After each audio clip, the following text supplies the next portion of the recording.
श्रीराम जय राम जय जय राम, श्रीराम जय राम जय जय राम, श्रीराम जय राम जय जय राम, श्रीराम जय राम जय जय राम.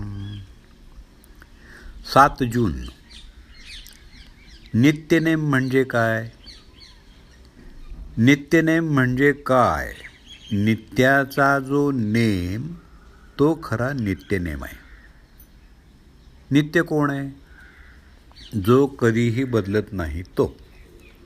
याचा अर्थ जो पूर्ण शाश्वत आहे तोच खरा नित्य आहे. म्हणून नित्य म्हणजे भगवंत समजावा. त्याचा नियम करायचा म्हणजे काय करायचं?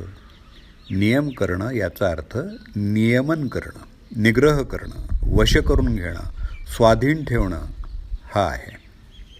आपलं मन भगवंताच्या स्वाधीन करणं, त्याच्या ठिकाणी ते नेहमी ठेवणं याचं नाव नित्य नियम आहे.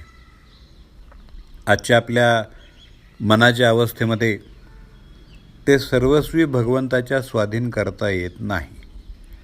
आणि देह हा जड अशाश्वत असल्यामुळं देहानं नित्य आणि शाश्वत अशा भगवंताचा नियम घडणं शक्य नाही. म्हणून देहानं घेता येत असून देहाच्या पलीकडं असणारं आणि सूक्ष्म असल्यामुळं भगवंताशी शाश्वत संबंध असणारं असं भगवंताचं नाम अखंड घेणं हा आपला खरा नित्यनियम आहे. इतर सर्व गोष्टी, शास्त्राची बंधनं, पोथी वगैरे वाचणं, स्नान संध्यादी नित्यकर्म हे पाळावीत, पण त्याचा हट्ट किंवा आग्रह असू नये. कोणत्याही अवस्थेमध्ये भगवंताचं नाम मात्र सोडू नये, एवढाच हट्ट क्षम्य आहे. शुद्ध भावनेनं नाम घेतलं की भगवंत दर्शन देतो. शुद्ध भावनेचं फळ फार मोठं आहे.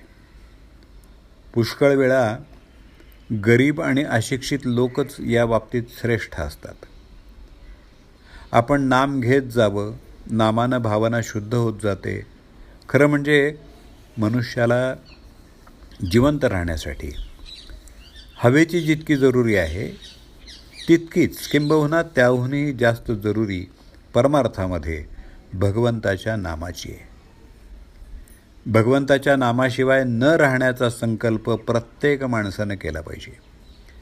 भगवंत हट्टानं किंवा उगीच केलेल्या कष्टानं साध्य होत नाही. तो एका प्रेमानं वश होतो.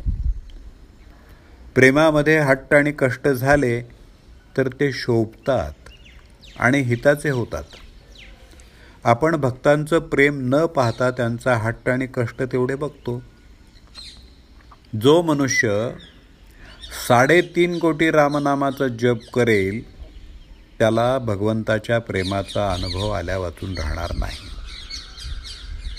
शंका या फार चिवट असतात, त्या मरता मरत नाहीत.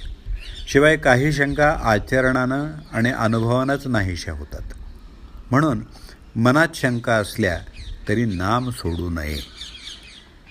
सतत नाम घेत गेल्यानं मन स्वच्छ होत जातं आणि सर्व शंका आपोआप विरून जातात.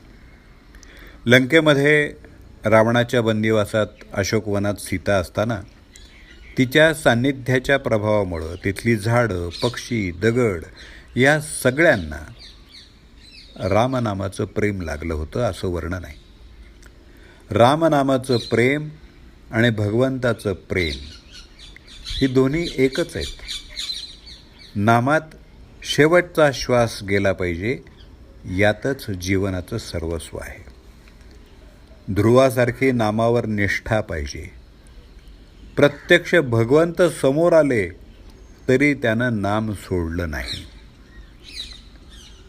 जानकी जीवन स्मरण. जय जय राम.